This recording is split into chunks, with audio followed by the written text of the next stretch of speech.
Nous te remercions encore pour ce que tu fais pour nous, pour ce petit moment d'adoration. Nous savons que tu es un Dieu qui ne faillit pas et que lorsque tes enfants ont soif de toi et là où il y a la famine de ta parole et que les cœurs sont disposés pour te recevoir, Seigneur, c'est à ce moment-là que tu viens et que tu accordes le désir de tes enfants. Seigneur, nous voudrons vraiment nous disposer à toi ce matin, que tu puisses faire de même que tu as fait pour les disciples. Lors de ta crucifixion, Seigneur, ils étaient troublés et il y en a qui t'a renié. Mais Seigneur, tu avais prié pour celui-ci afin que le diable ne le rattrape pas. Seigneur, et après il fut un temps, lorsque tu es ressuscité, nombreux étaient dispersés, nombreux avaient perdu la foi, Seigneur, ne savant plus ce qu'ils devaient faire, mais parce qu'il y avait une promesse, Seigneur, qui devait s'accomplir dans la vie de tes enfants. Alors tu en as rencontré chacun selon la manière dans laquelle tu savais que ceux-ci étaient disposés pour te reconnaître. Tu as rencontré tes disciples au chemin d'Emmaüs. Tu as rompu le pain avec eux. Ils ont reconnu ce signe et ils ont glorifié ton Saint-Nom. Seigneur, et lorsque Pierre commençait, Seigneur, à pécher, et lorsqu'il a reconnu le signe, Seigneur, il a su qu'il n'y avait que le Maître pour pouvoir connaître ces choses. Et je peux parler de Thomas aussi, Seigneur, qui était dans une position un peu plus critique que les autres. Parce que comme tu as dit dans ta parole, heureux ceux qui ont cru sans avoir vu, Seigneur. Mais il était sous une certaine grâce. Et chacun de nous sommes dans une certaine grâce ce matin.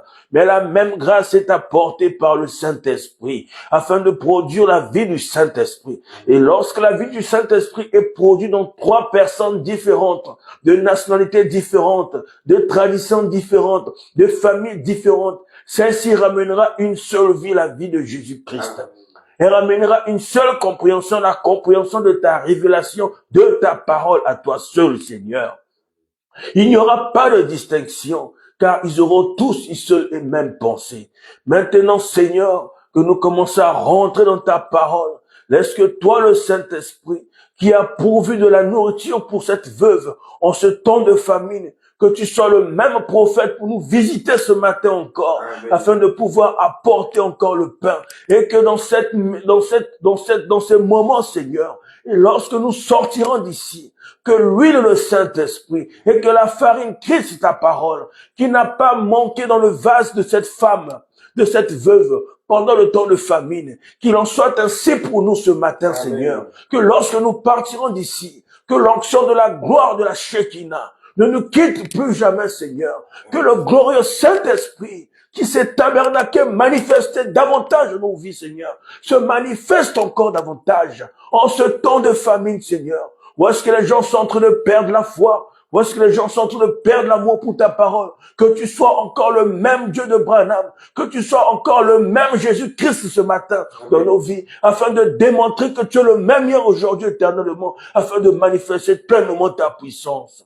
Car tu nous as donné des promesses en ce temps, alors laisse que le peu de foi que nous avons, Seigneur, que tu puisses honorer cela. Comme ce lépreux pouvait dire, si tu veux, Seigneur, rends-moi pur. Ce matin, nous pouvons dire, Seigneur, si tu veux, Seigneur, manifeste-toi pleinement dans notre vie, afin que l'on puisse te rendre encore gloire de ce que tu es le même hier, aujourd'hui, éternellement. Amen. Bénis encore ta parole. Manifeste-toi. Nous voulons voir les réalités de ta présence, non seulement au milieu de nous, continuellement dans notre vie, dans le nom puissant du Seigneur Jésus-Christ.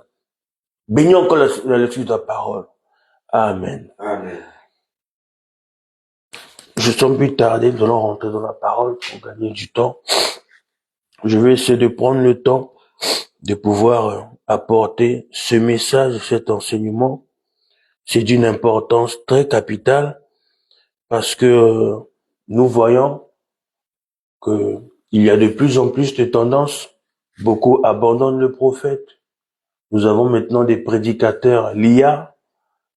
Nous avons maintenant des choses qui sont en train de dénaturer la nature de la parole. Alors, lorsqu'on dénature la nature de la parole, la vie de la parole ne peut plus aller dans les gens. Et quand la vie de la parole ne peut pas être dans les gens, peu importe ce que ces personnes peuvent faire, Dieu ne peut pas descendre pour pouvoir accomplir quelque chose, parce que ce qu'il voit et entend des gens, ce n'est pas sa parole. Donc, je vous invite à prendre avec moi Amos. Amos chapitre 12. Amos chapitre 12 au verset 13. Amos chapitre 12 au verset 13. Amos chapitre 12 au verset 13. Amos chapitre 12, excusez-moi, Osée chapitre 12 verset 13. Veuillez me pardonner. Osée chapitre 12 verset 13. Veuillez me pardonner. Osée chapitre 12 verset 13. Veuillez me pardonner. Osée chapitre 12 verset 13. Lisons la parole du Seigneur. Par un prophète, l'Éternel fit monter Israël hors d'Égypte. Et par un prophète, Israël fut gardé. Que Dieu bénisse le chose de sa parole. Pouvez vous asseoir. Ce matin, je voudrais commencer un petit enseignement sur l'importance du prophète dans un âge et dans le camp. Parce que le prophète peut être dans un âge, mais les gens de l'âge ne le reçoivent pas. Et qu'est-ce qu'ils vont faire? C'est comme s'ils vont créer un camp et exclure le prophète. Et nous avons dit toujours dans la même pensée, comme nous avons eu l'enseignement dimanche dernier, les 3 critères pour une délivrance totale en parlant de l'ange, de la parole et du prophète. Mais ici, nous allons maintenant parler sur l'importance du prophète. Et nous allons toucher chaque point afin de pouvoir nous ramener à saisir pourquoi Dieu, lui-même, depuis la Genèse jusqu'à l'Apocalypse, pourquoi il ne descend pas lui-même pour faire le travail, mais il faut qu'il envoie un homme. Nous allons prendre le temps de comprendre quelle est la valeur aussi de cet homme et quelle est la valeur de sa parole aussi. Nous allons prendre le temps d'énumérer tout cela parce que le but d'un enseignement, c'est de vous positionner. Parce que le but de la parole, quand ça vient, quand ça vient pour un enfant de Dieu, ça ne le condamne pas un enfant de Dieu. Mais ça ramène l'enfant de Dieu à reconnaître ce qu'il est, à connaître sa valeur.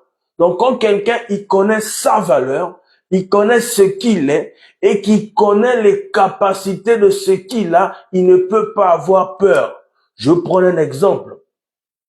Mon frère qui est ici, tu as par exemple 50 000 € dans ton compte.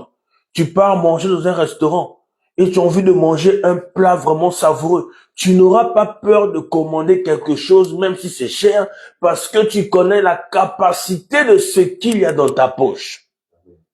Et la difficulté qu'il y a aujourd'hui avec les croyants, les chrétiens, ils ne connaissent pas la valeur qu'ils ont devant Dieu et ils ne connaissent pas ce qu'ils sont réellement. Et c'est de ça que vous allez voir qu'au fur et à mesure qu'on va monter, vous allez vous rendre compte que l'évangile que les gens ont reçu, ce n'est pas l'évangile. Ça a été une conception de la pensée humaine. Parce que si les gens reçoivent vraiment l'évangile, ils auront une foi inébranlable. Quand je dis qu'ils auront une foi inébranlable, c'est que peu importe les situations, les difficultés, ça ne changera jamais leur zèle vis-à-vis de la parole de Dieu. Donc, prenez avec moi Exode. Ici, nous venons de lire dans Osée que par un prophète, Israël fut emmené hors d'Égypte et par un prophète, Dieu a gardé Israël. Et vous allez voir que ici, dans Exode, chapitre 20, versets 17 à 22, le peuple voulait entendre Dieu parler. Et lorsque le peuple a entendu Dieu parler, ils se sont effrayés. C'est dans Exode 20, chapitre 17 à 22. Ils se sont effrayés. Et lorsqu'ils se sont effrayés, ils ont dit non, que Dieu ne nous parle plus, que Moïse nous parle. Nous allons le lire. Ensuite, nous allons sortir la pensée. Dieu est en train de citer les 10 commandements, ainsi de suite. Tu ne convoiteras pas, la méthodologie, ni le bœuf. Après, il arrive au verset 18. Tout le monde entendait les tonnerres. Donc, Moïse était en train d'entendre la voix de Dieu, qui lui donnait les commandements. Mais quand il s'agissait du peuple des enfants de Dieu, eux, ils entendaient les tonnerres. Ils n'entendaient pas la même chose que Moïse. Ça, nous allons venir tout à l'heure, que vous allez voir qu'il n'y a que le prophète de l'âge qui a la capacité de pouvoir écouter exactement ce que Dieu dit et le donner au peuple de Dieu. Et quand il le donne au peuple de Dieu exactement, ceux qui viennent ensuite, ils doivent dire exactement la même chose que lui. Nous allons y venir au fur et à mesure. Au verset 18, tout le peuple entendait les tonnerres et le son de la trompette. Il voyait les flammes de la montagne fumante. À ce spectacle, le peuple tremblait et se tenait dans l'éloignement. Ils dirent à Moïse, parle-nous toi-même et nous écouterons, mais que Dieu ne nous parle point, de peur que nous ne mourions. Ils n'ont pas supporté cette présence de Dieu. Parce qu'ils étaient en train de parler, oh Moïse, toi tu nous parles que de Dieu, oh Moïs, nous on veut qu'il nous parle nous-mêmes aussi. Mais la constitution d'un prophète, la constitution d'un prophète majeur pour un peuple n'est pas la même que les Éphésiens 4 ou bien le peuple comme ça. Non, ils sont constitués différemment. Et ils n'ont pas la même charge. Alors le peuple a dit non, que Dieu ne nous parle pas, que toi Moïse qui nous parle. C'est à partir de ce moment-là, parce que le livre de Exode, c'est le deuxième livre de la Bible qui a été écrit par le prophète Moïse. Il a écrit Genèse, Exode, et quand on voit Osée c'est un peu plus loin, mais quand on voit de la Genèse, de l'Exode jusqu'à Osée, il y a eu beaucoup de prophètes. Et à une certaine génération, à chaque génération, on peut dire en Israël, Dieu mettait toujours un prophète dans le camp afin de pouvoir garder Israël dans les principes de la parole. On peut parler par exemple de Élisée. Il était là pour garder le peuple de Dieu dans l'ordre. Après, il y avait d'abord Élie, il y a eu Élisée, il y a eu nombre d'autres après, Michée, Osée, il y a eu Amos, donc il y avait ensuite Samuel. Dieu mettait toujours un prophète pour pouvoir emmener son peuple à rester dans l'ordre de la parole et à leur révéler les nouvelles instructions. Et dans Amos, le prophète dit ceci, Amos chapitre 3, verset 7, la Bible dit ceci, Amos chapitre 3, verset 7, car le Seigneur l'Éternel ne fait rien sans avoir révélé son secret à ses serviteurs, les prophètes. Donc Dieu, ici c'est dans Amos, après Exode, après un peu plus loin. Et ici, un prophète est en train de confirmer que Dieu, depuis ce temps-là, même depuis la Genèse là, avec Abraham, Dieu ne fait jamais quelque chose sans d'abord révéler à ses prophètes.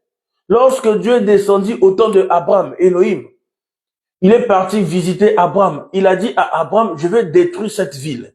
Or, il fallait d'abord qu'il révèle d'abord à son prophète avant de pouvoir agir, afin que son prophète puisse emmener la miséricorde. Parce que la présence d'un prophète dans le camp, c'est soit un jugement pour ceux qui le rejettent, soit une miséricorde pour ceux qui le reçoivent.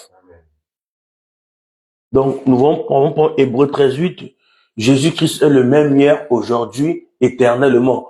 Or, de la manière dont il a agi hier, c'est la même manière, de le même processus qu'il agira aussi aujourd'hui.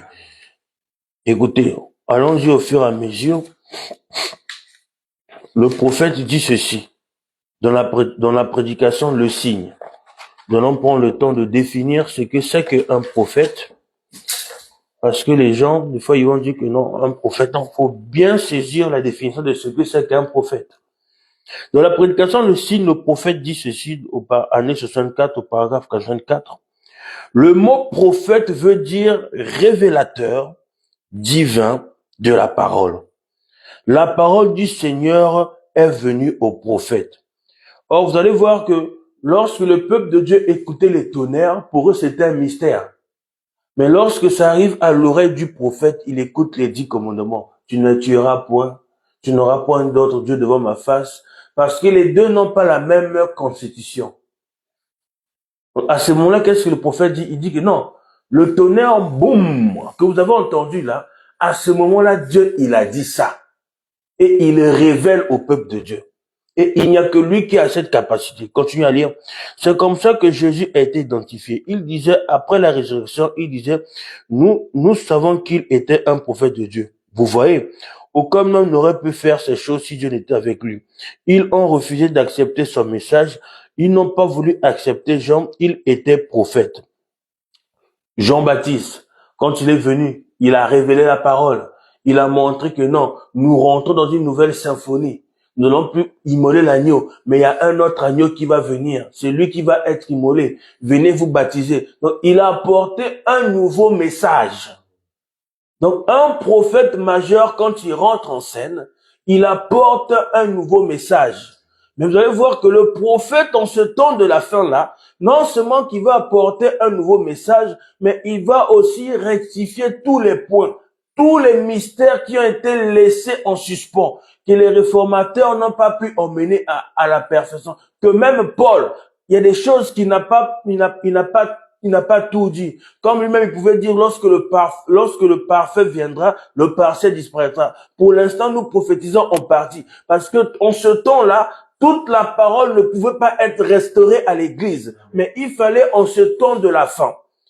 Nous allons y venir. Continuez à lire. Il est un prophète. Ils n'ont pas voulu accepter Élie. Aucun de tous les autres. Ils avaient la révélation divine. Donc, lorsqu'un prophète vient, il y aura toujours un groupe qui va l'accepter et un groupe qui va pas l'accepter à cause des révélations qui vont être apportées. Parce qu'il y a des choses dans ces révélations qui vont condamner d'autres et pour d'autres, ça sera un sujet de délivrance. On peut voir Jésus quand il est venu comme un prophète devant la femme au puits. Il a commencé à parler. Pour elle, ça a été une délivrance. Mais le même Dieu, quand il arrive devant les sacrificateurs, il commence à parler. Pour eux, c'est un sujet de condamnation. Vous voyez que la même parole va éclairer l'un, la même parole va en ramener et va aveugler l'autre. Et pourtant, c'est la même chose. Écoutez, continuez à aller au fur et à mesure, doucement. Le mot anglais prophète, les mots anglais peuvent vouloir dire n'importe quoi. Il veut dire prédicateur. En anglais, prophète, ça veut dire prédicateur. Ça peut aussi dire, comme on dit aussi prophète. Donc, maintenant, pour pouvoir bien saisir ça, il faut bien lire toute la phrase ou tout le paragraphe pour bien saisir le contexte de quoi on parle. Mais un prophète dans le Nouveau Testament, c'est un prédicateur. Pourquoi? Parce qu'il prophétise en prêchant la parole prophétique, en répétant la parole prophétique. Seulement, quand vous dites prophète dans la Bible, autrefois, ça voulait dire voyant. Donc, un prophète aussi est un voyant. Et ses références, c'était que ce qu'il disait arrivait.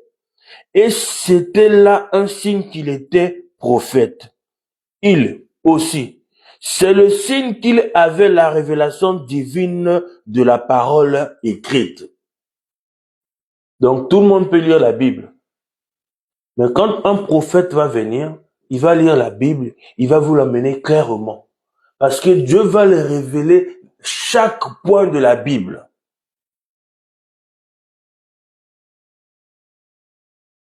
Continuez à lire. Et puis, quand Dieu confirmait cela, en l'appuyant, c'était là la preuve.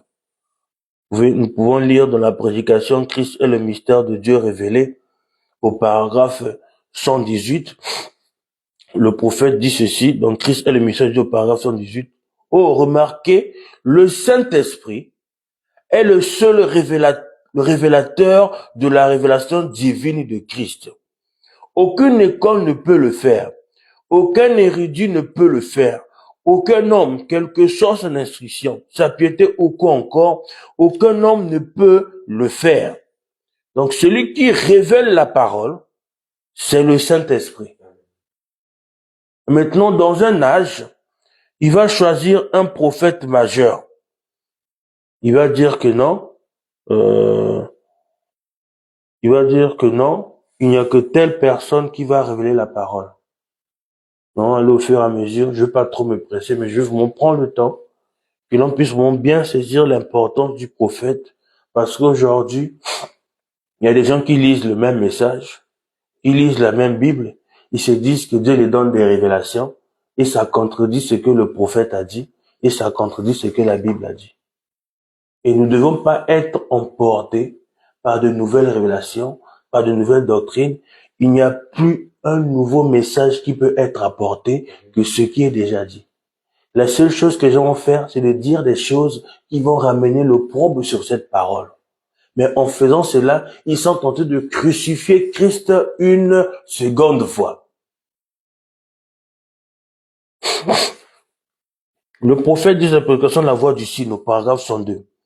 Et ce qu'ils ont donné comme signe une fois, s'il est le même hier aujourd'hui et éternellement, il donnera toujours le même signe. Donc si Dieu a fait ça comme ça de cette manière, il viendra encore faire cela de la même manière. Le prophète du Seigneur est venu au prophète. Excusez-moi. La parole du Seigneur est venue au prophète. Il était la parole. Et quand Jésus est venu, il était la parole. Et la parole a toujours discerné les pensées et les intentions du cœur, encore et encore. Donc, quand le prophète vient, il va prêcher la parole, il va toujours discerner les pensées du cœur par la parole. Parce que le véritable prophète qui vient pour révéler la parole, c'est le Saint-Esprit voilé dans un homme. Et cet homme, il est choisi particulièrement. Parce que Dieu aurait pu choisir n'importe qui pour faire le travail de Moïse. Mais ça n'allait pas marcher. Parce que lorsque Dieu a choisi Moïse, vous lirez de la prédication La Voix du Signe, lorsque Dieu a choisi Moïse, bien avant la fondation du monde, il avait équipé Moïse et tout le caractère que Moïse avait, Dieu savait que celui-ci était l'homme parfait pour le travail que Dieu voulait qu'il puisse accomplir. Parce que vous allez voir qu'il y a un langage qui dit, nous connaissons tout cela, que c'est en forgeant qu'on devient forgeron. C'est un langage. Mais vous allez voir que ce n'est pas tout le monde qui va forger tout le temps, qui va avoir la même qualité ou bien la même passion que celui qui a le don en lui. Quelqu'un peut s'exercer de vouloir s'améliorer à faire quelque chose, mais ça ne sera pas la même chose si quelqu'un il a le don en lui et il s'exerce. On prend un exemple, quelqu'un qui joue au piano, il a le don de la musique en lui, il a vraiment ça en lui. Il va s'exercer. Et quelqu'un qui n'a pas la chose qui s'exerce, ça ne sera jamais pareil. Parce qu'il y a un qui a été équipé et il y a l'un qui n'a pas été équipé. Nous pouvons prendre les voitures d'aujourd'hui. Mon frère, ta voiture, tu vas rouler sur la pluie, ta voiture va tenir la route. Même si l'état des pneus, c'est un peu comme ta voiture va tenir la route, à cause de tous les systèmes électroniques pour pouvoir t'emmener à garder la voiture sur la route pour éviter de patiner. Mais si on prend une voiture, des années, je ne sais pas, 80, dès que la pluie tombe, ça ne va pas être pareil sur la route. Parce que les deux voitures ne sont pas constituées pareillement. Je ne sais pas si tu es en train de me comprendre. Parce que là-bas, c'était juste plus de mécanique. Donc, quand il pleuvait, de voies étaient obligées de s'arrêter parce que plus il roulait, ça patinait. Mais les voitures d'aujourd'hui sont faites de telle sorte que quand ça roule, l'électronique, les systèmes qui ont été rajoutés vont détecter le patinage, certaines choses pour permettre de garder la voiture sous le contrôle. Donc, c'est la même chose avec le chrétien aujourd'hui. Dieu, il a tellement fait des choses dans notre âge qu'il nous a tellement équipés, il nous a tellement remplis, qu'il nous emmène sous sa conduite à garder le contrôle dans beaucoup de choses. C'est pour ça qu'on ne peut pas aujourd'hui dire que n'importe quel le Saint-Esprit. N'importe qui aujourd'hui ne peut pas avoir le Saint-Esprit. C'est une catégorie assez précise. Ce sont des gens qui ont toujours soif de la parole, qui veulent vraiment aller toujours loin avec Dieu. Écoutez, dans le résumé de l'église, le prophète dit ceci: au chapitre 9 à la page 316. Je vais descendre un peu plus bas parce que c'est un long paragraphe. Personne ne savait personne ne savait ce qu'il y avait dans ces tonnerres. Les enfants d'Israël étaient juste en train d'écouter les tonnerres. Mais personne d'entre eux. Bon, je vais continuer à lire. Pourtant, nous avons besoin de le savoir. Le prophète parle ici de ces tonnerres. Et il faudrait que ce soit un prophète qui en reçoive la révélation. Donc quand on parle, oui, les 7 tonnerres, les mystères, nous pouvons prendre cela en type avec Israël. Israël va écouter les tonnerres, mais quand le prophète vient, il n'écoute pas les tonnerres. Il vous donne, enfin vous voyez l'importance du prophète. C'est qu'il vous ramène la pensée littéralement de Dieu et il vous la donne sans confusion, sans que ça crée le trouble dans votre vie. Amen. Mais il vous ramène ça d'une telle manière que vous avez même la joie de le recevoir et de pouvoir chérir davantage ce Dieu qui a donné sa vie pour vous. Amen. Donc oui, les tonnerres doivent être révélés. Oui, les tonnerres, les mystères. Allez-y voir en Israël. C'est qui a donné, révélé les tonnerres? C'est un prophète. Continuez à lire. Il faudrait que ce soit un prophète qui en reçoive la révélation, parce que Dieu n'a aucun autre moyen d'apporter ces révélations de l'écriture que par un prophète. La parole est toujours venue et viendra toujours par un prophète. Un examen même sommaire des écritures suffit à prouver que c'est la loi de Dieu. Un jour, si on parle sur la loi de Dieu, vous allez vous rendre compte qu'il y a même des endroits, et même à certaines églises, on ne devrait même pas mettre pied. Si on parle de la loi de Dieu, vous allez voir que si nous rentrons, que Dieu nous fasse grâce, que l'on touche, vous allez vous rendre compte que on ne peut même pas essayer de penser continuellement de mauvaises choses. Parce que dans les lois de Dieu, ça enlève déjà la présence de Dieu, la présence du Saint-Esprit. Et si on rentre dans les lois de Dieu, vous allez voir que on va toucher à beaucoup de choses. Continue à lire. Le Dieu immuable, aux voix immuables, nous savons immuable, nous avons déjà parlé sur l'immuabilité de Dieu, c'est un Dieu qui ne change pas, n'a jamais manqué d'envoyer son prophète. Dans chaque âge où les gens s'étaient éloignés de l'ordre divin. Donc, dès que les gens s'éloignent de l'ordre de la parole de Dieu, Dieu envoie un prophète. Mais aujourd'hui, en ce temps de la fin, il n'y aura pas un autre prophète messager que Frère Branham. Oui. Il n'y aura pas un nouveau message. Il n'y aura pas un nouveau prophète. Mais le même prophète, le Saint-Esprit qui a révélé la parole en utilisant Frère Branham, le même Saint-Esprit viendra dans des hommes afin de répéter la même chose. Amen. Continuez à lire. Quand les théologiens et les gens du peuple s'étaient détournés de la parole, Dieu a toujours envoyé son serviteur à ces gens, mais pas à travers les théologiens. Un théologien, c'est quelqu'un d'intellectuel. Il va tout faire par l'intellectuel, mais il n'aura jamais la vie de Christ en lui. C'est que l'intelligence, les diplômes, tout ça, ce sont des personnes qu'il ne faut pas écouter. Continue à lire. Pour corriger les faux enseignements et ramener les gens à Dieu. Donc, un prophète, il est le révélateur divin de la parole et la révélation qui sera apportée va ramener le peuple de Dieu à Dieu. Parce que le but même de cette révélation que le prophète va apporter, parce qu'il est le révélateur divin de la parole, c'est que les gens sachent ce que Dieu aime et qu'ils le fassent pour ramener davantage Dieu dans leur vie. Parce que le travail du prophète, ce n'est pas de se mettre devant plus que Dieu, mais c'est de montrer Dieu.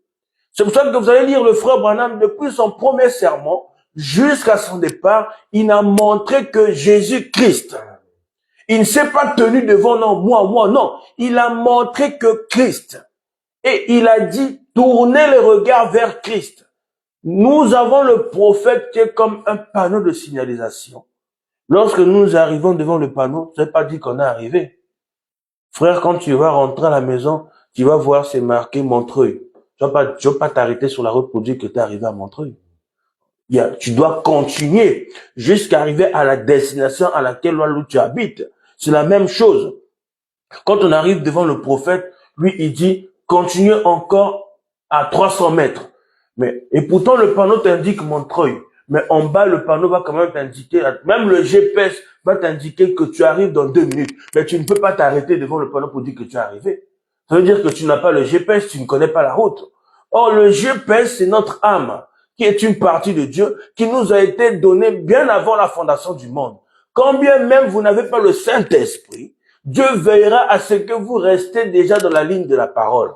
Et que vous ayez même certaines révélations que nombreux pendant des années n'ont pas reçu ça. Mais observez le Pierre. Il partait seulement à la pêche tout le temps. Je n'ai pas lu la Bible ici, là où la Bible nous dit que Pierre, tous les jours, il partait à la synagogue pour écouter la parole. Mais il a fallu un temps qu'il le rencontre. Comme on dit, le prophète a dit, reconnaître votre jour et son message. Pierre, il a reconnu ça. Donc, c'est la même chose.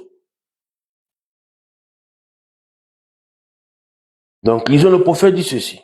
Dans la prédication, le super signe au paragraphe 61. C'est le Saint-Esprit qui est le prophète.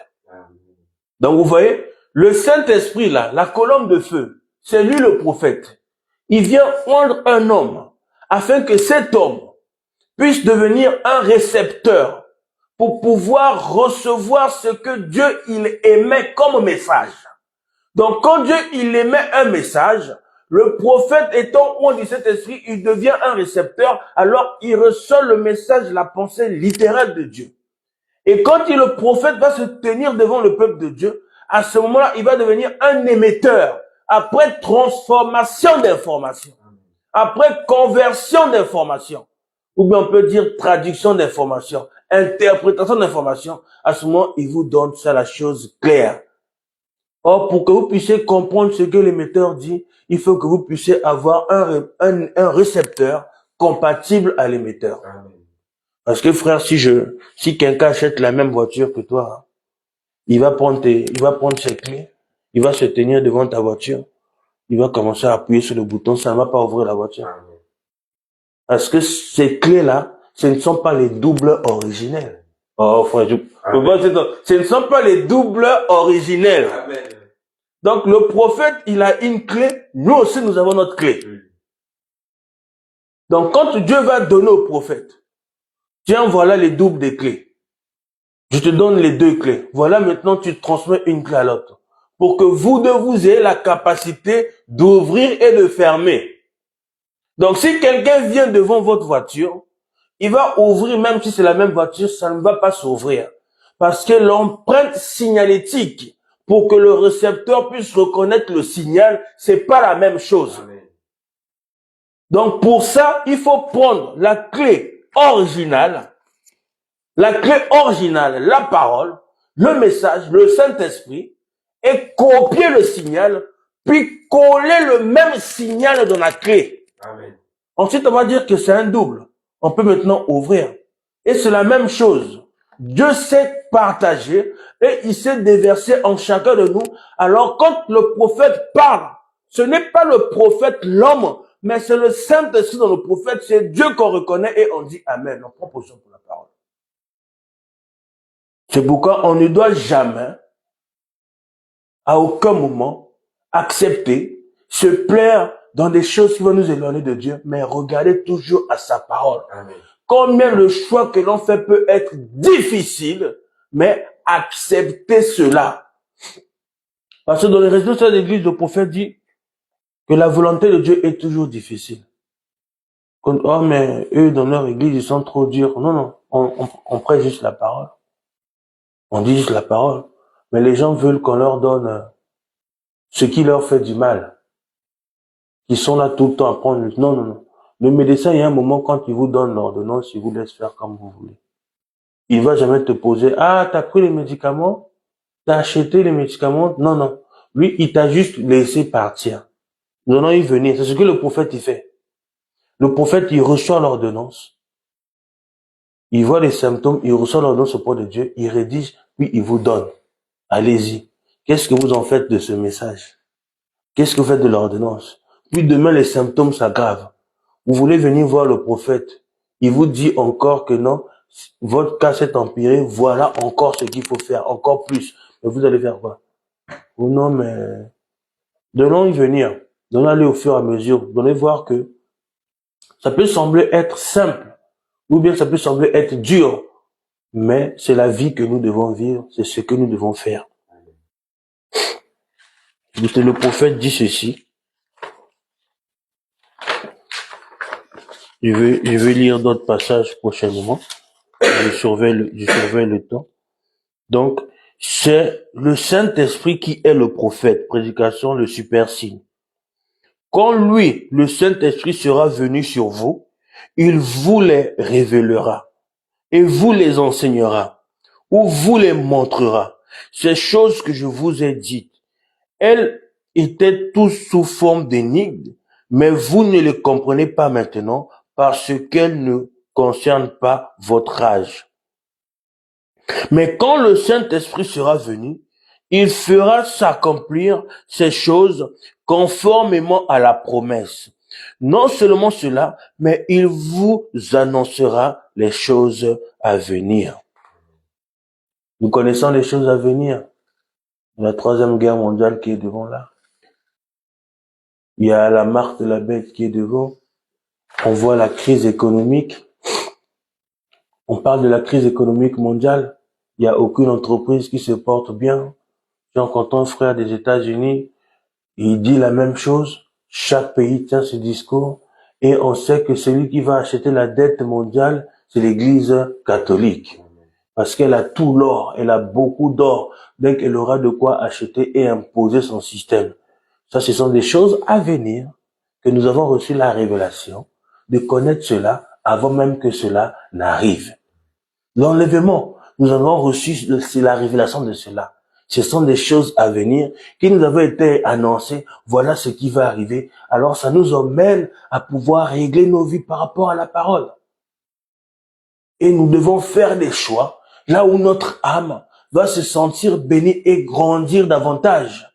Si je ne suis pas béni, non, il faut que ce qu'on me dise et que la personne qui prêche soit un avec son message pour que je voie que cela transforme ma vie. Écoutez le prophète ici.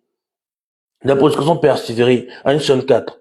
Il est ici ce soir pour confirmer et pour révéler chaque promesse que Dieu a fait pour cet âge-ci. Qui est ici ce soir ou ce matin? C'est le Saint-Esprit. Amen. Il est ici pour le faire.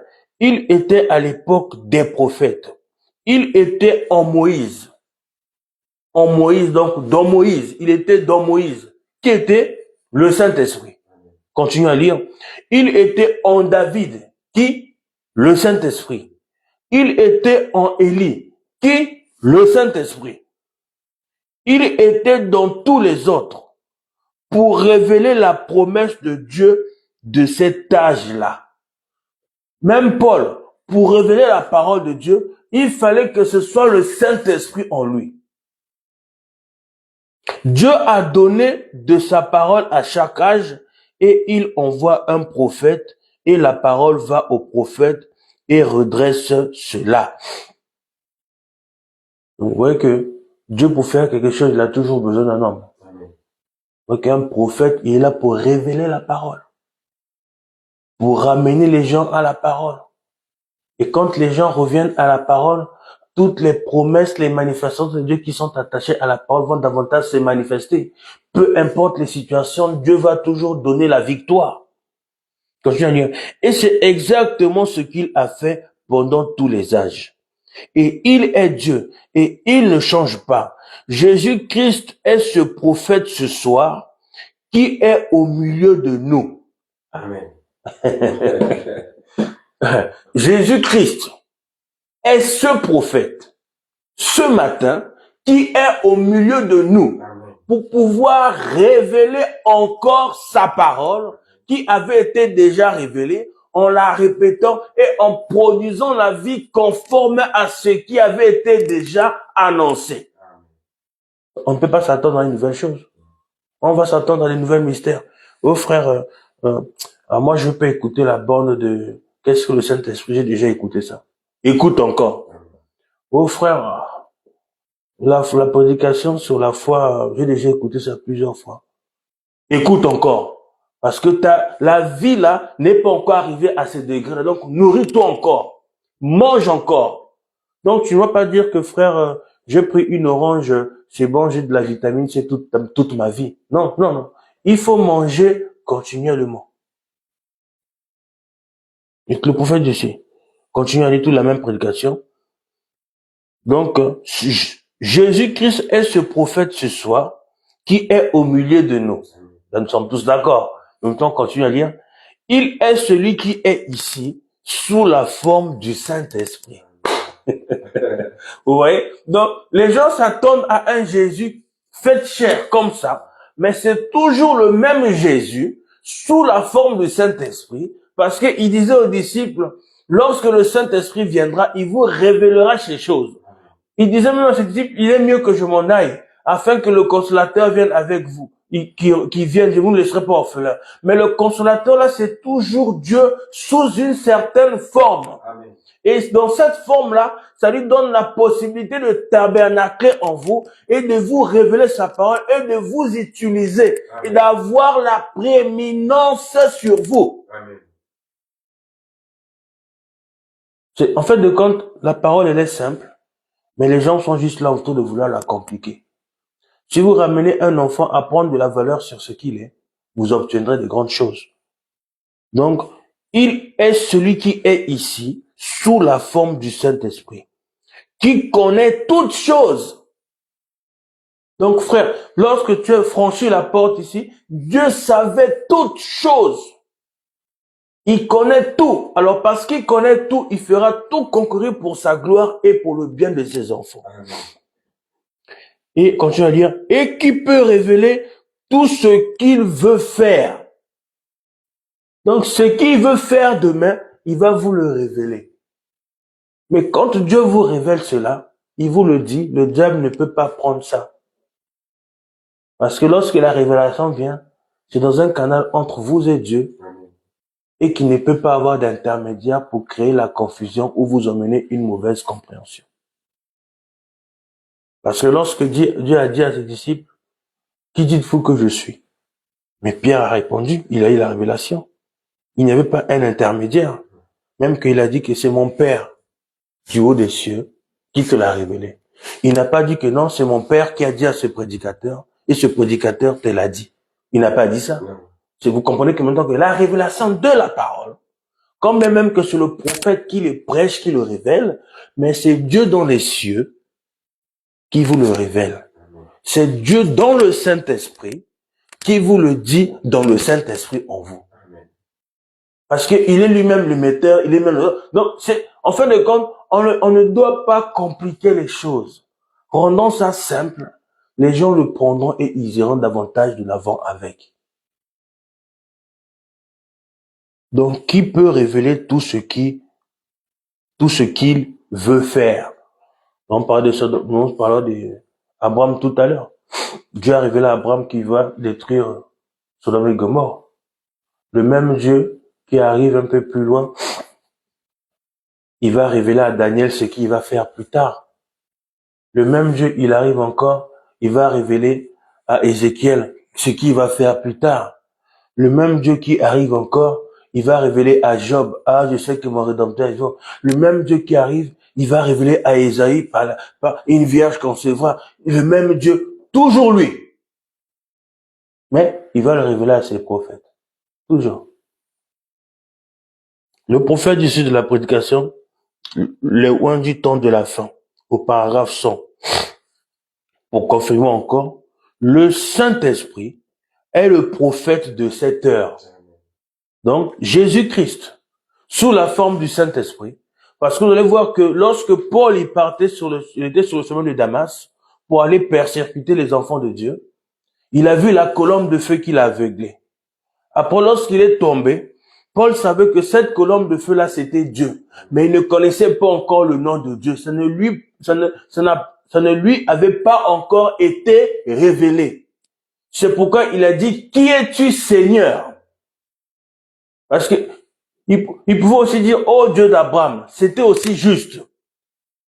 Mais un Israélite, quand il dit Seigneur, c'est Dieu. Il ne peut pas le donner à quelqu'un d'autre. Et qu'il s'incline, il se prosterne, il dit que c'est Dieu. Il dit qu'il a vu la lumière, il a dit, qui es-tu, Seigneur? Saul, pourquoi me persécutes-tu? Qui es-tu, Seigneur? Non, il avait besoin à ce moment-là que ce Seigneur-là lui dise comment il s'appelle. Parce que depuis la Genèse jusqu'au Nouveau Testament, personne n'avait révélé son nom. C'est juste après, quand il est rentré en scène, que les gens ont compris le nom de qui était le Seigneur. Et que les disciples ensuite, ils sont venus faire savoir cela, faire valoriser ça. Alors, la colombe de feu lui répond, je suis Jésus que tu persécutes. Ah, vous comprenez que le même Père, parce que le Père, le Fils, ils sont un, qui a révélé Pierre qu'il est le Fils de Dieu, le Christ qui devait venir. Et c'est le même aussi qui révèle à Paul que non, je suis Jésus que tu persécutes. Mais Jésus qui persécute, c'était qui? C'était Jésus comme ça? Non, c'était Jésus dans des gens. Vous comprenez maintenant que si je vous traite mal, c'est que je traite mal Dieu. Si quelqu'un vous traite mal, c'est qu'il traite mal Dieu. Parce que le Jésus que Paul persécutait, c'était des chrétiens remplis du Saint-Esprit. Donc quand on dit ne touchez pas mes oins, c'est pas les prédicateurs seulement, c'est chaque enfant de Dieu. Et les prédicateurs, ils ont mal interprété les Écritures, ils ont ramené ça pour eux. Ah, je suis un oin, fais attention comment tu me parles. Non frère, c'est pas juste. Donc le Saint-Esprit est le prophète de cette heure. Il confirme sa parole, il la démontre. Le Saint-Esprit était le prophète à l'époque de Moïse. Le Saint-Esprit était le prophète à l'époque de Michée. Le Saint-Esprit qui a écrit la parole vient confirmer la parole. Et que c'est le Saint-Esprit qui a écrit la parole au travers des hommes, il va venir encore confirmer sa parole. Nous comprenons que le Saint-Esprit, c'est le prophète de l'âge. Et il va en choisir un qui va révéler la parole. Et nous allons voir que plus tard que de celui-là qui va choisir, il y aura des auxiliaires qui vont sortir, comme on va dire, des disciples qui ont été fidèlement enseignés pour pouvoir répéter exactement ce que le messager a révélé. Or, ils ont été fidèlement enseignés, pas par un homme, mais par le Saint-Esprit. Mais quel enseignement? Nous allons voir ça prochainement, l'enseignement de l'intérieur. Parce que lorsque Moïse il commence à effectuer le travail, la charge était grande. Dieu lui dit, prends auprès de toi des anciens, je prendrai mon esprit, je prendrai de ton esprit à toi Moïse, je mettrai sur ces anciens-là. Parce que si nous avons le même esprit, c'est que nous aurons le même comportement et la même nature. Prenez par exemple, si on prend sur les scandales qui se passent, tous ces prédicateurs, tous ces pasteurs qui commettent adultère, beaucoup de choses. Mais c'est le même esprit. Peu importe les nationalités différentes, c'est le même esprit. Mais maintenant, si nous avons le Saint-Esprit en nous, nous allons avoir la même manière de voir les choses, la même manière de réagir par rapport à la parole, la même manière d'appliquer la parole. Et nous ne ferons pas exception de personne. Nous n'aurons pas deux poids et deux mesures. Parce que lorsqu'une personne a deux poids et deux mesures, ça fait de lui un hypocrite. De la même manière que je traite mon frère ici, peu importe la nationalité qu'il a, que je vois quelqu'un d'autre, peu importe sa nationalité, les deux doivent être égaux à mes yeux. Et et vous aussi, vice versa. Dans votre milieu, vous devez traiter tout le monde sur la même balance. Donc, dans les régions de cette église, le prophète du sujet bientôt m'arrêter. Au paragraphe, je vais bientôt m'arrêter. Au paragraphe,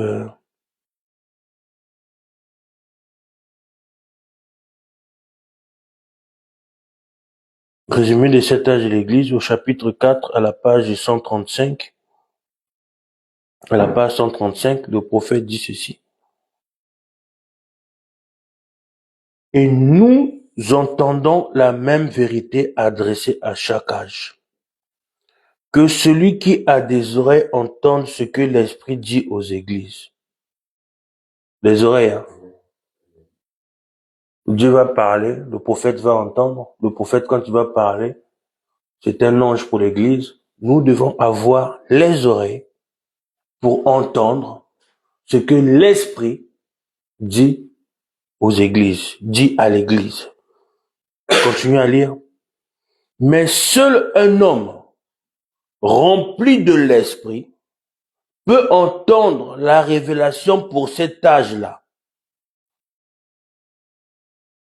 Personne d'autre ne le peut. Non, monsieur. Il ne le peut pas. Parce que c'est exactement ce que Paul a dit dans 1 Corinthiens chapitre 2. Il y avait beaucoup de débats. Oh, Paul, il n'y a que toi qui peut avoir des révélations. Oh, Paul, comme ça, comme ça. Non.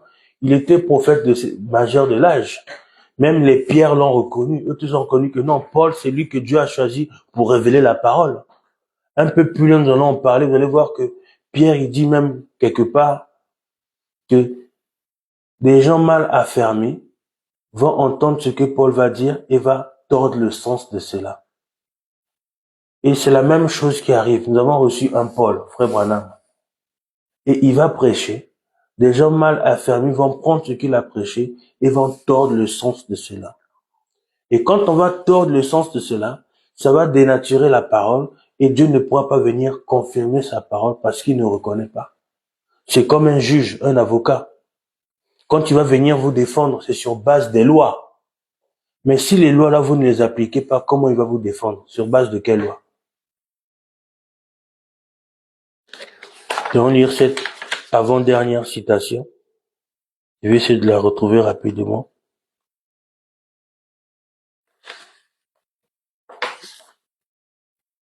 Mais cette avant-dernière citation, elle est un peu longue, mais nous allons prendre le temps de la lire. Nous puissions bien comprendre, oui, Dieu n'envoie qu'un seul prophète majeur dans l'âge, il révèle la parole.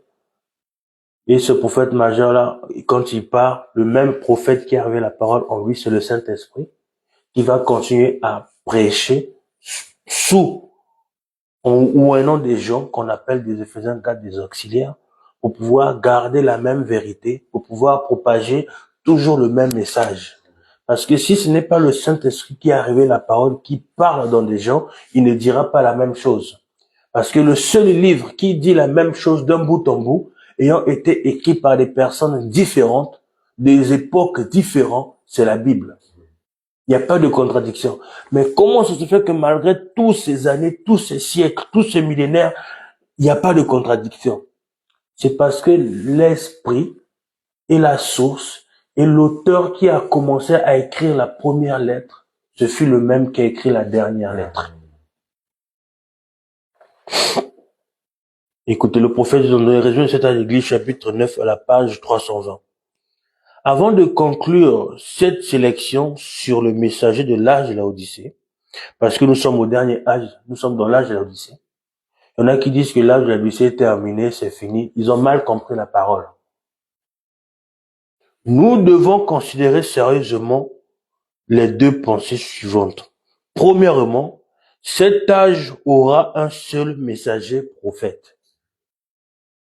Dans l'âge de l'Odyssée, il n'y aura pas deux prophètes. Il n'y aura qu'un seul messager prophète. Donc, si les gens disent que l'âge de l'Odyssée est fini, c'est comme s'ils sont dans un nouvel âge. Donc, ils doivent recevoir un nouveau prophète. Mais ici, il n'y aura plus de nouveaux prophètes. C'est le dernier âge. Il n'y aura plus de prophètes majeurs. Non, il va y avoir des prophètes mineurs, mais pas de prophètes majeurs. Il n'y en a qu'un seul dans chaque âge. Apocalypse chapitre 10, 7 dit, quand il, au singulier, sonnera de la trompette, c'est le prophète majeur, quand il va proclamer son message, quand il sonnera de la trompette, c'est au singulier. Donc, il ne peut pas avoir deux prophètes majeurs. Et quelqu'un ne peut pas venir prendre ce que le prophète a dit et dire que j'ai mes révélations et ça contredit ce que le prophète a dit. Il est maudit. On ne peut pas écouter ce genre de personnes. Si vous donnez votre âme à ce genre de personnes, ça prouve que vous n'avez pas été prédestiné pour aller en enlèvement, pour être sauvé. Parce que vous allez détruire votre âme avec de mauvaises choses. Parce que le messager prophète, quand il vient pour balayer les fausses enseignements. Nous allons y venir demain, dimanche prochain, avec des passages d'écriture que nous allons lire. Vous allez voir que Dieu révèle des choses à ses prophètes. Que lorsque nous écoutons cela, nous allons prendre cela comme si c'est une question de vie et de mort. Dans aucun âge, Dieu n'a donné à son peuple 2 prophètes majeurs en même temps. Dans l'âge des nations, il n'y a jamais eu 2 prophètes majeurs en même temps. Il a donné Enoch seul. Il a donné Noé seul.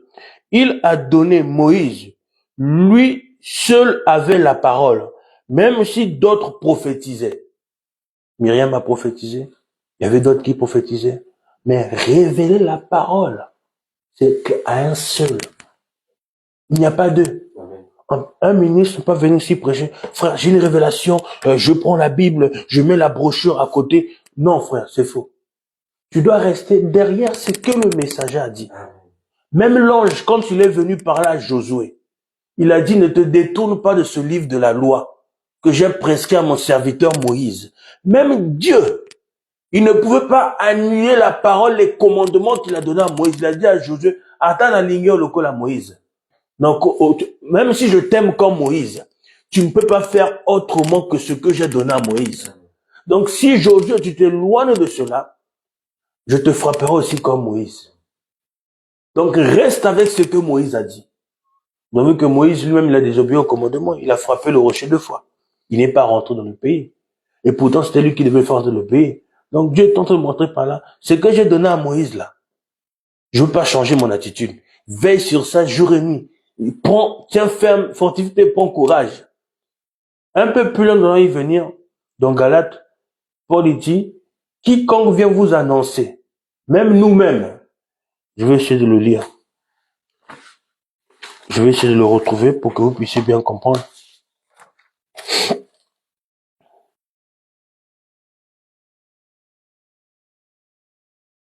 C'est dans Galates 1, chapitre 1, versets 6 à 12. Si on peut le prendre rapidement ensemble, vous allez voir que il n'y a rien de nouveau sur le soleil. Galates 1,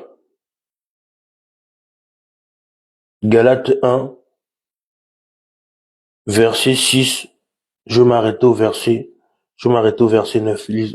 Suivons bien la lecture ensemble.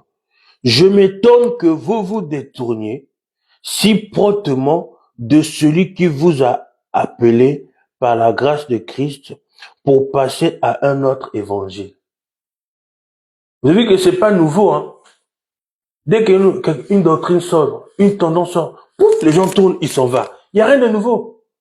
Paul, il dit, je m'étonne que les gens changent, rentrent dans les tendances si promptement, si rapidement, sans pourtant consulter ce que la parole de Dieu dit. Pourquoi? Parce qu'ils n'ont pas été réellement affermis. Continuez à lire. Il dit, non pas qu'il y ait un autre évangile. Il n'y a pas un autre message. Il n'y a pas de nouvelles révélations. Il n'y a pas de nouvelles choses. Mais on doit seulement répéter ce que le frère Branham a dit, mais sous inspiration, sous la conduite du Saint-Esprit, selon ce que Dieu veut apporter à l'église locale à ce moment-là. Non pas qu'il y ait un autre évangile, mais il y a des gens qui vous troublent et qui veulent renverser l'évangile de Christ. Il y a des gens qui sont là. Ah non, le frère Branham a fait ça. Ah non, comme ça, non.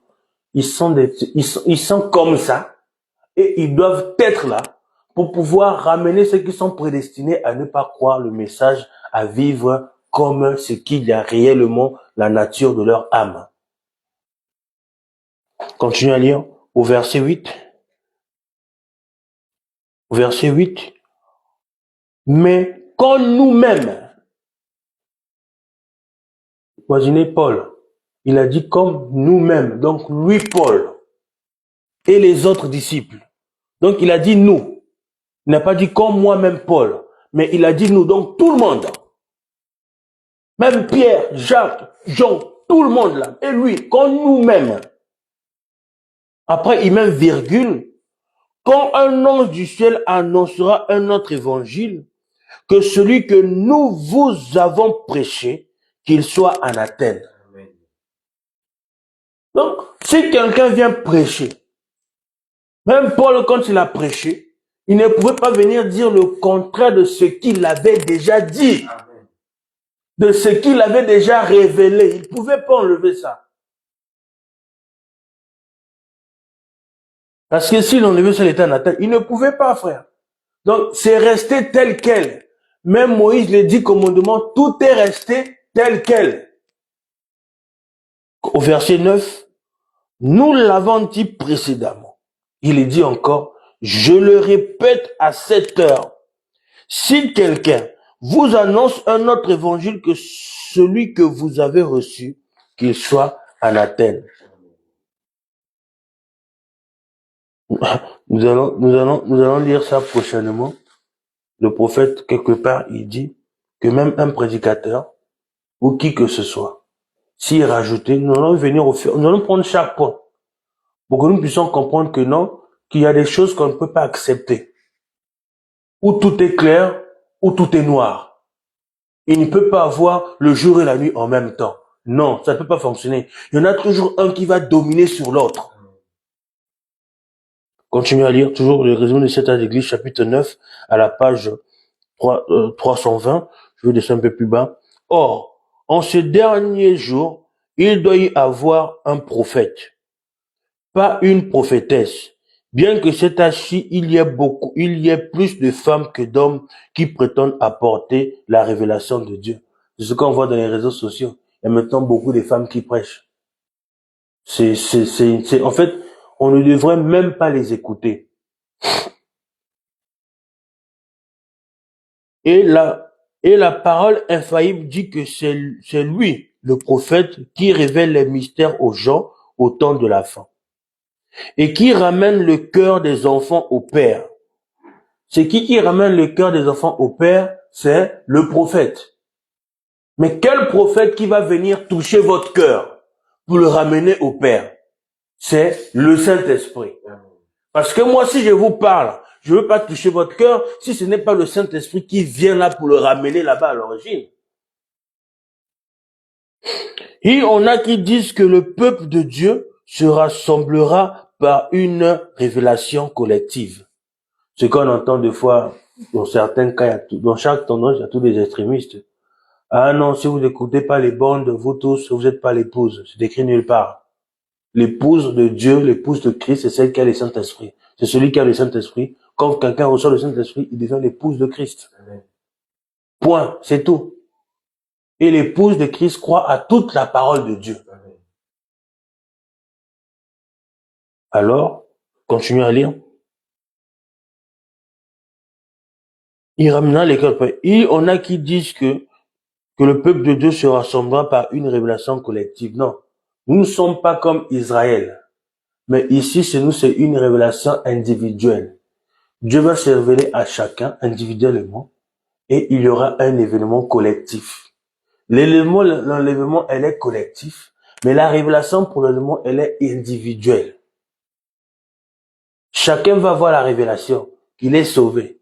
Chacun va voir la révélation qu'il a reçu le Saint-Esprit. Chacun va voir la révélation qu'il parle l'enlèvement. Mais l'enlèvement sera collectif pour tout le monde. Mais la révélation sera individuelle pour chaque personne. Le prophète, il dit, je conteste cette affirmation.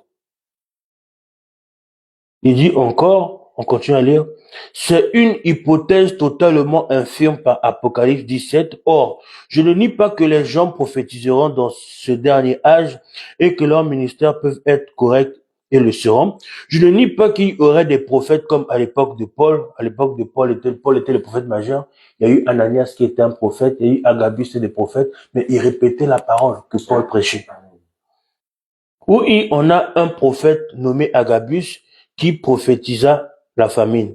Je suis d'accord que c'est vrai, mais je nie en vertu du témoignage infaillible de la parole de Dieu qu'il y ait plus d'un prophète, messager, prophète majeur qui révélera les mystères tels qu'ils sont contenus dans la parole et qui a le ministère de ramener les cœurs des enfants au Père. Il n'y en aura pas deux. Il n'y en aura qu'un seul. L'ainsi dit le Seigneur par sa parole infaillible, reste encore valable, le restera et sera confirmé. Quand bien même le prophète dans la chair majeure n'est plus présent, le même Saint-Esprit continuera et restera avec l'Église et gardera toujours les mêmes promesses valables encore et encore, aussi longtemps que les gens restent derrière la parole. Et le même Saint-Esprit continuera toujours à les confirmer.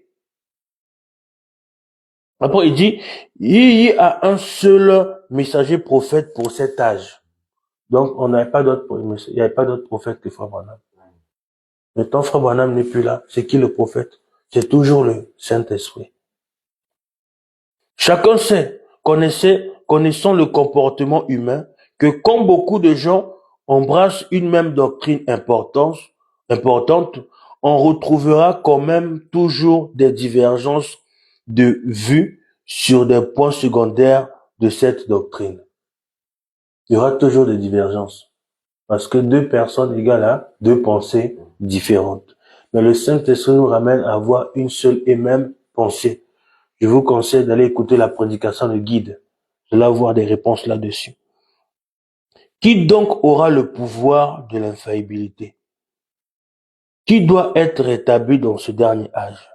Puisque ce dernier âge manifeste de nouveau l'épouse de la parole pure, cela signifie que nous aurons de nouveau la parole comme elle a été donnée parfaitement. Hein? Je voudrais un peu relire cette partie-là.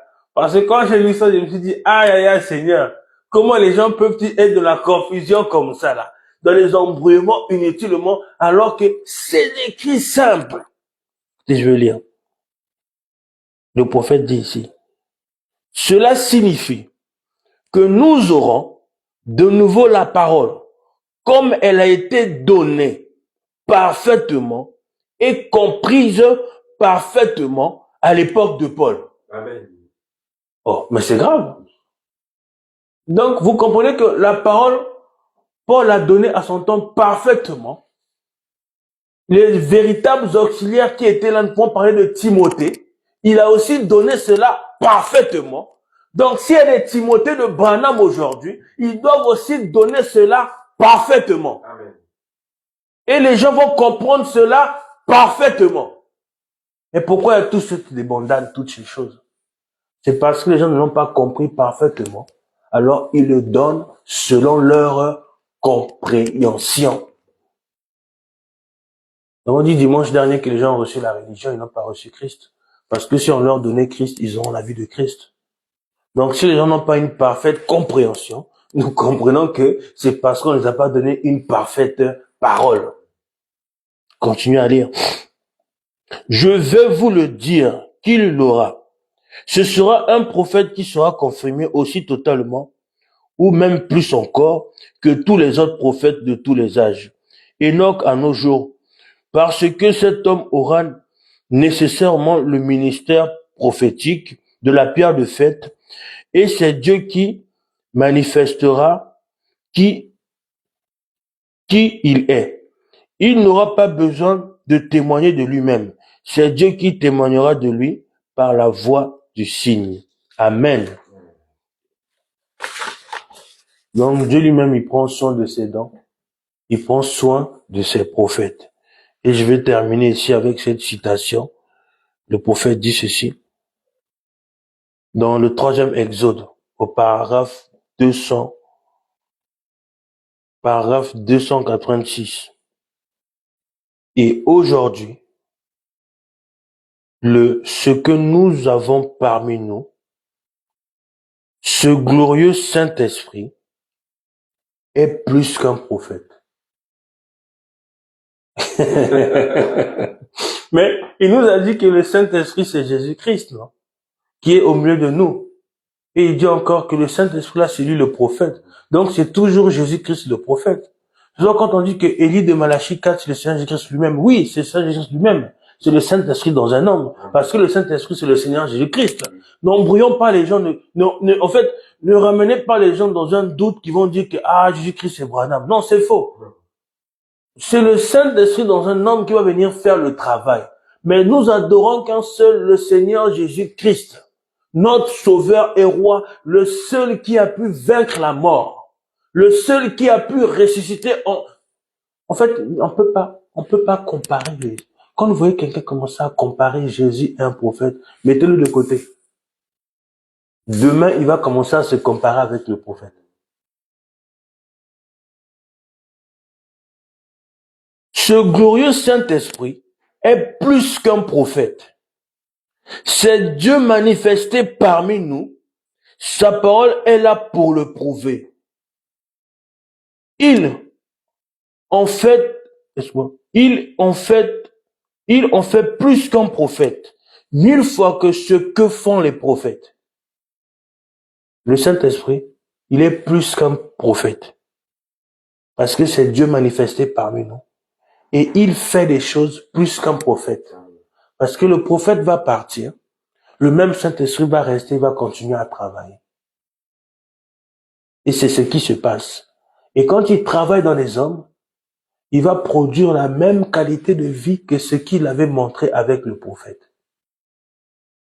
Même si nous n'allons pas démontrer certaines choses au niveau du surnaturel comme le prophète, nous n'allons pas révéler la parole comme il a reçu les mystères, tout ça, mais nous devons avoir la même qualité de vie. Tu ne tueras point, tu ne mentiras point, tu ne haïras point ton prochain. C'est le même Saint-Esprit. Nous continuerons prochainement. Que Dieu vous bénisse richement. Inclinons notre tête, prions. Ensuite, on va couper la connexion.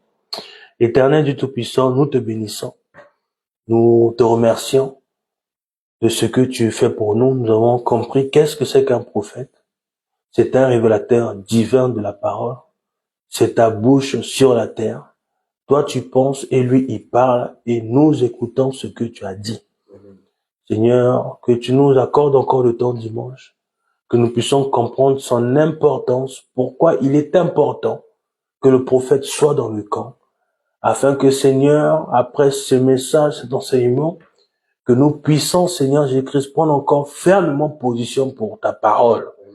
Peu importe qui sera devant nous, nous resterons avec ta parole, parce que cela nous bénit, et cela nous change, nous transforme, cela nous console d'une telle manière que peu importe les situations, nous sommes calmes, parce que toi, tu as le contrôle de toutes choses, et tu nous as donné la puissance sur toutes les puissances de l'ennemi, Seigneur. Combien tu lui as donné la commission de pouvoir nous combattre, mais tu as donné à chacun de nous une plus grande commission que cela, c'est de celui de le vaincre, en tout temps et en tout lieu, aussi longtemps que nous sommes derrière ta parole. Mais Seigneur, garde-nous toujours dans ta présence, dans le sang, afin que nous puissions encore une fois, toujours et tout le temps, vaincre l'ennemi sous toutes ses formes. Béni sois-tu. Nous nous attendons à toi, nous nous recommandons à toi, ainsi que nous remettons tout ce qui va suivre entre tes saintes mains, que toi qui es l'alpha et l'oméga, que de la même manière que tu as commencé avec nous, que tu continues avec nous, et que tu bénisses encore cette semaine qui va commencer. Veille sur tes enfants, Seigneur, même s'il y a la famine, Seigneur, nous croyons que tu es toujours le même Dieu de la veuve. Tu es toujours le même Jésus. Parce que le Jéhovah de l'Ancien Testament, c'est le Jésus-Christ dans le Nouveau Testament. Alors, de la même manière qu'au temps de la famine, tu as pourvu pour tes enfants, nous croyons que tu as fait cela pour nous. Faisons davantage. Nous remettons ton de cette main ainsi que tous les offrandes, tout ce qui sera fait. C'est pour ta gloire, à cause de nous, croyons que tu es exaucé. Dans le nom de Jésus-Christ. Amen. Amen. Que Dieu vous bénisse richement et nous souhaitons une très bonne semaine à chacun de vous.